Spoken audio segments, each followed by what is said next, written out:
It is hard to imagine that modern finance, modern science, modern computing would even be possible without the Indian discoveries and innovations in mathematics. The modern world couldn't have been built without them. But for well over 1500 years, the poor old Europeans were lumbered with what are known as Roman numerals, or what are in fact just letters from the Latin alphabet. All those I's and V's and X's and L's and M's, totally hopeless for doing math. Try and write down your cell phone number in Roman numerals. Now, you may call the numerals that we use every day Arabic numerals, 0, 1, 2, 3, 4, 5, 6, 7, 8, 9. I know that's what I was taught at school, but actually they should really be called Hindu Arabic numerals, or even just Indian numerals. So let me now tell you the story of how we got liberated from those clumsy old Roman numerals. In the year 800, a Muslim Arab ruler in Baghdad summoned a great international gathering, a conference, of scholars, astronomers and mathematicians. And the highlight of that event was a presentation by a mathematician from India who told them about the discoveries made by a great Hindu mathematician, Brahma Gupta, 200 years earlier. Brahma Gupta had developed an entirely new and infinitely simpler system of numerology.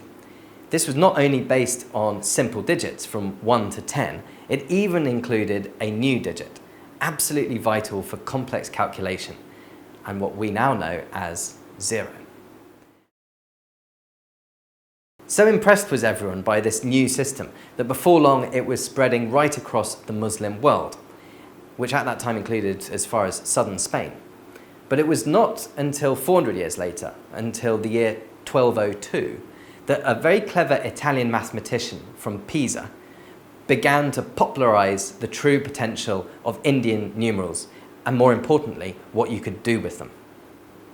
The son of a merchant, Fibonacci, was sent by his father to North Africa to learn how the Arabs did maths. If ever there was an example of a successful study abroad trip, it was this one. Fibonacci took back what he learnt to Europe and wrote a book called the Liber Abaci, which in time made the numerals we use today famous. It's a long book full of examples and mathematical tricks, particularly those associated with calculations to do with finance and keeping accounts. And it begins by saying, the 9 Indian figures are 9, 8, 7, 6, 5, 4, 3, 2, 1. With these 9 figures and with the sign 0, which the Arabs call Zephyr, any number whatsoever is written as is demonstrated below. Now, enough about numbers. Is there an Indian connection with words? In fact, all the different languages of Europe, bar 3, but including English, French, German, Spanish, Italian, Portuguese and so on, are what is known as Indo-European. This is because they've evolved over millennia from the same common source. Did you know, for instance, that the words like Genesis, generate, genus, genetics, genius, are all related to an ancient Sanskrit word, the root gen, meaning to beget or to create. Or that words like day and divine, along with the Latin and Greek words for God, deus and theos, are related to the Sanskrit div, which simply means something that shines. Mother in English, mata in Sanskrit, father, pater, paternal in English, and the Sanskrit for father, Peter. Jupiter, the king of the Roman gods and largest planet in the sky, relates to the Sanskrit Deus Pita, the sky father of the Vedic gods. Look at a great many of the words that we all use today, and you can find that they are related or derived in the distant past from the Sanskrit language of India and Indo-European. The debate rages to this day whether the original source of this language comes from Eastern Europe, the borders of the Caspian Sea, this is the Kurgan hypothesis, or perhaps from Anatolia in Turkey, or, in fact, did it actually come from India?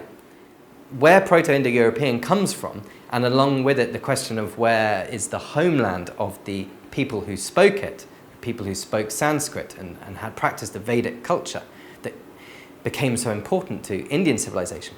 And these are the earliest voices in the Indian conversation.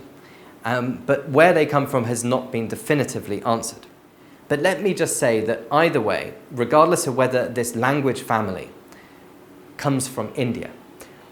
It does show that Europe and India have an undeniably deep connection, stretching back through that most important of gifts, language.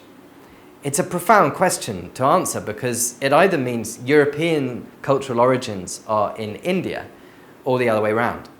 What we are exploring today is something of the astonishing extent to which India has shaped the world we all now live in, to a far greater extent than most people begin to realise. We are going to travel all the way back in time to when humans first entered India and take that journey all the way up to the present day, briefly stopping along the way to consider some of the times like when the brilliant physicists of the early 20th century, while plumbing the mysteries of the atom and discovering nuclear fission, found themselves so at home within the deeper reaches of Indian philosophy.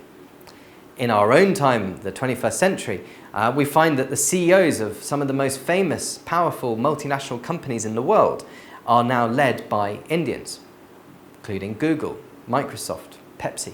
We are now going to divide our exploration into three sections.